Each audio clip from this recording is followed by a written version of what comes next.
اعوذ باللہ من الشیطان الرجیم بسم اللہ الرحمن الرحیم رضیت باللہ ربا وبالاسلام دینا وبمحمد صلی اللہ علیہ وسلم نبیا ورسولا رب اشرح لی صدری ویسر لی امری واحلل عقدۃ من لسانی یفقہوا قولی۔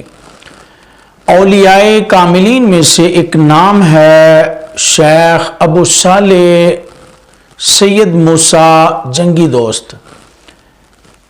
یہ بزرگ بڑے ہی صالح متقی تھے۔ آپ رحمت اللہ تعالی علیہ ایک مقام پر تشریف فرما ہیں کہ پاس سے پانی گزر رہا ہے۔ آپ نے دیکھا کہ ایک سیب اس میں آ رہا ہے۔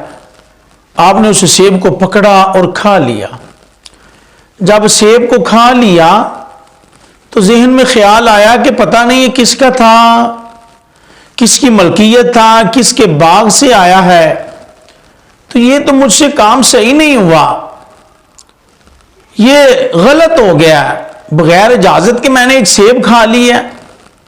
اللہ اکبر۔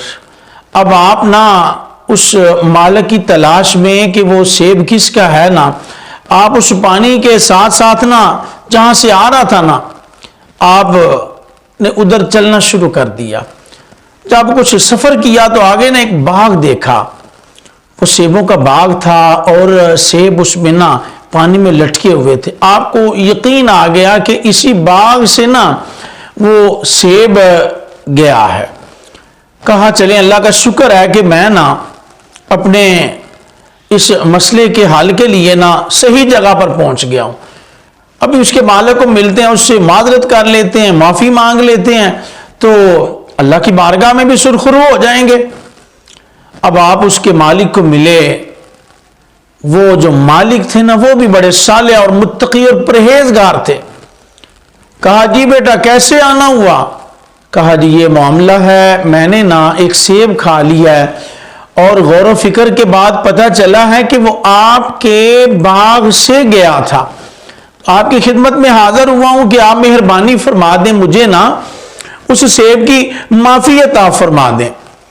اب وہ جو بزرگ تھے وہ بڑے متاثر ہوئے، کہنے لگے کہ دیکھیں ایک نوجوان اور اتنا خوف خدا، اتنی محبت خدا ہے، تقوی کا حال یہ ہے کہ ایک سیب کی معافی کے لیے اتنا سفر کر کے میرے پاس آن پہنچا ہے۔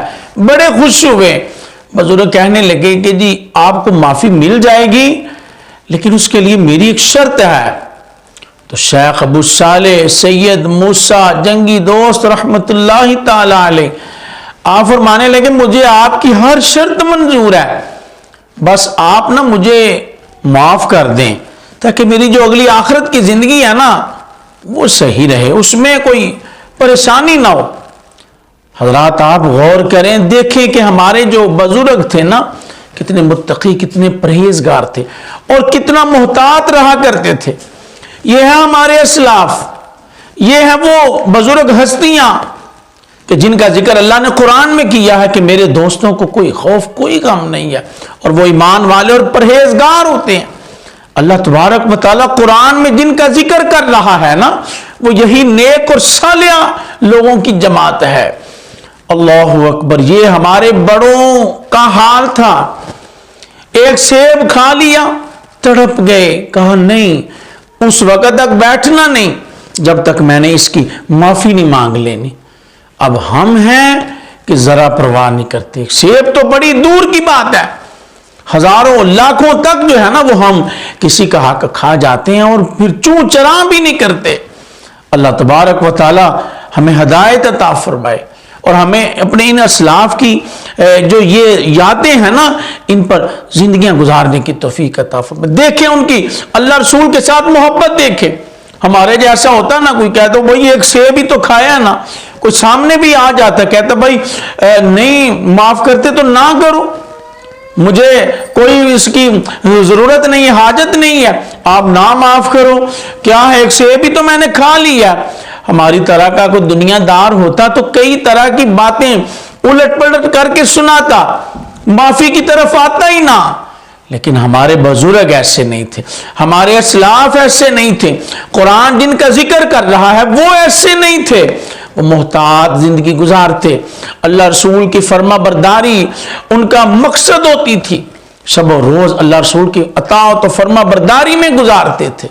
اللہ اکبر۔ اب بزرگ جو اس باغ کے مالک تھے وہ بھی بڑے صالح تھے، کہنے لگے بیٹا شرط ہے، جی منظور ہے، بتائیں کیا شرط ہے؟ کہا شرط یہ ہے نا، آپ نے میرے باغ کی نہ رکھوالی کرنی ہے۔ کچھ سال انہوں نے بتائے، کچھ نے لکھا جی وہ 12 سال تھے، کچھ نے کم بتائے، 12 سال میرے باغ کی رکھوالی کرنی ہے، پھر معافی مل جائے گی۔ حضرات غور تو کریں، ایک سیب کا ہی تو معاملہ تھا، لیکن جن کی نظر خدا پر ہوتی ہے نا، وہ ایک ذرہ برابر ہی کیوں نہ ہو، وہ انسانوں کے حقوق جو ہے نا وہ برابر رکھتے ہیں، وہ اپنے آپ کو صاف اور ستھرا رہ کر زندگی گزارتے ہیں۔ اللہ ہمیں بھی ایسے عمل کی توفیق عطا فرمائے۔ ہم واقعہ تو بیان کر جاتے ہیں، واقعہ تو سن لیتے ہیں، سبحان اللہ الحمدللہ اللہ اکبر بھی کہہ دیتے ہیں، لیکن ہم عمل کی طرف نہیں آتے۔ اصل عمل ہے، اس کی طرف آ جائیں، لوٹ آئیں، اپنے اسلاف کی جو ہیں وہ یادیں ان پر لوٹ آئیں، پھر دیکھیں کہ انشاءاللہ دونوں جہانوں میں نا بہار آ جائے گی۔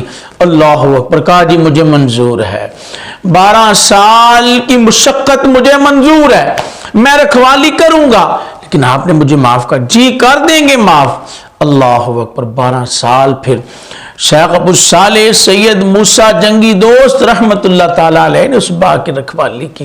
معاملہ کیا تھا؟ ایک سیب کا۔ پھر 12 سال کے بعد کہا جی ٹھیک ہے جی آپ کو نا اب معافی مل جائے گی، بس اب ایک اور بات ہے، بس اس پر آپ نے عمل کرنا ہے تو آپ کو معافی مل جائے گی انشاءاللہ، وہ میں آپ کی خدمت میں بھی عرض کروں گا۔ اللہ اکبر۔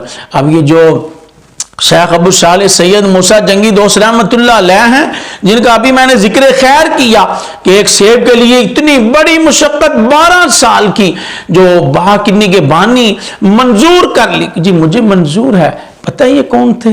اللہ اکبر۔ یہ ہمارے بزرگ سید عبد القادر جیلانی، شیخ عبد القادر جیلانی الحسنی الحسینی سرکار غوث پاک 11ویں والے بزرگ، آپ کے والد محترم تھے۔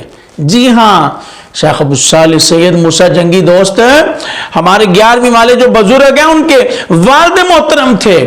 اب دیکھیں والد کا تقوی دیکھیں، والد کی پرہیزگاری کا حال دیکھیں، والد کی اللہ رسول کے ساتھ محبت دیکھیں۔ پتہ چلا کہ جب باپ نیک ہوتا ہے نا تو پھر اولاد بھی نیک ہوتی ہے۔